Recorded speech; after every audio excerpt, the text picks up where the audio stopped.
ആയിരങ്ങളെ മണ്ണെടുത്ത നേപ്പാളിലെ അപകടത്തിന്റെ വ്യാപ്തി നമുക്ക് മനസ്സിലാക്കി തന്നത് ഈ ദൃശ്യങ്ങളായിരുന്നു. പ്രേക്ഷകർ ഇപ്പോൾ കണ്ട ഈ ദൃശ്യം ചൈനീസ് നേപ്പാൾ അതിർത്തിയിലെ ഗൈറോങ് പോർട്ടിൽ നിന്നുള്ള CCTV ദൃശ്യമായിരുന്നു നമ്മൾ കണ്ടത്. ടിബറ്റിലെ ഷിഗാങ്സെ മേഖലയിലാണ് ഈ ഗൈറോങ് പോർട്ട് സ്ഥിതി ചെയ്യുന്നത്. പ്രേക്ഷകർക്ക് എനിക്ക് പിന്നിലായി കാണാം ഈ ഒരു പോർട്ട്. ഇതിനെക്കുറിച്ചാണ് നമ്മൾ ഈ പറഞ്ഞുകൊണ്ടിരിക്കുന്നത്. ചൈനയും നേപ്പാളും തമ്മിലുള്ള വ്യാപാര ഇടനാഴി, വളരെ പ്രധാനപ്പെട്ട ഒരു മേഖലയാണിത്. അത് കൈലാസ മാനസരോവര യാത്രയുടെയൊക്കെ പ്രധാനപ്പെട്ട ഒരു കവാടമായി പ്രവർത്തിക്കുന്നതാണ്. തന്ത്രപ്രധാനമായിട്ടുള്ള ഈ മേഖലയെ മിന്നൽ പ്രളയം തുടച്ചു നീക്കിയിരിക്കുകയാണ്, അപ്പാടെ തുടച്ചു നീക്കി. നമുക്ക് ഇതിലേക്ക് ഒന്ന് ആഴ്ന്നിറങ്ങിയാൽ നോക്കൂ. ഗൈറോങ് പോർട്ട്, അത് ഏപ്രിൽ 19, 2026 ഏപ്രിൽ 19 ആ പോർട്ടിന്റെ ഒരു ആകാശ ദൃശ്യമാണ് നമ്മൾ ഈ കാണുന്നത്. ഇതിൽ നിന്ന് പിന്നീട് ഉണ്ടായിട്ടുള്ള ഒരു മാറ്റമുണ്ടല്ലോ, അതാണ് നമ്മൾ ഞെട്ടലോടുകൂടി നേരത്തെ കണ്ട ദൃശ്യം. നിരവധി കെട്ടിടങ്ങളും സുരക്ഷാ കേന്ദ്രങ്ങളും അതുപോലെ വ്യാപാര സ്ഥാപനങ്ങളും ഒക്കെ തിങ്ങി നിറഞ്ഞു നിന്നിരുന്ന ഒരു മേഖല ഒരു മഹാപ്രളയത്തിൽ അതിന്റെ രൂപം അങ്ങ് ആകെ മാറിപ്പോവുകയായിരുന്നു.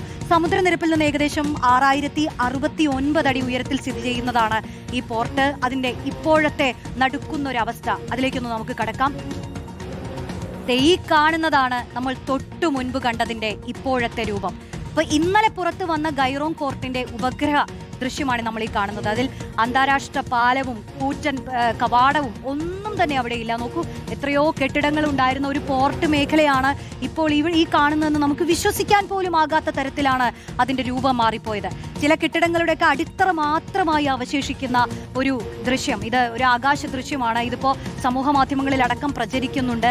എത്രത്തോളം ആ പ്രദേശത്തെ ഈ മഹാപ്രളയം ബാധിച്ചിട്ടുണ്ട്, ഇതിന്റെ വ്യാപ്തി എന്താണ് എന്നുള്ളത് ബോധ്യപ്പെടുത്തി തരുന്ന ഒരു ദൃശ്യമാണ്. പ്രത്യേകിച്ച് ഈ ചൈന നേപ്പാൾ അതിർത്തിയിൽ വരുന്ന വളരെ തന്ത്രപ്രധാന മേഖലയായ, വളരെ പ്രധാനപ്പെട്ട ഒരു മേഖലയായിട്ടുള്ള ഒരു പ്രദേശം, ആ പ്രദേശത്തിന് വന്നിട്ടുള്ള മാറ്റം, അതെത്ര വലിയ നഷ്ടം, സാമ്പത്തികമായും അല്ലാതെയുമൊക്കെ ആ രാജ്യത്തിനുണ്ടാക്കിയിട്ടുള്ള നഷ്ടം എത്രയാണ്, അതിന്റെ വ്യാപ്തി എന്താണ് എന്നുള്ളത് നമുക്ക് ബോധ്യപ്പെടുന്ന ദൃശ്യങ്ങളാണ് നമ്മളിപ്പോൾ കണ്ടത്.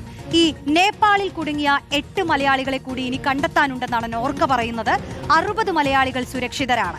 കാണാതെ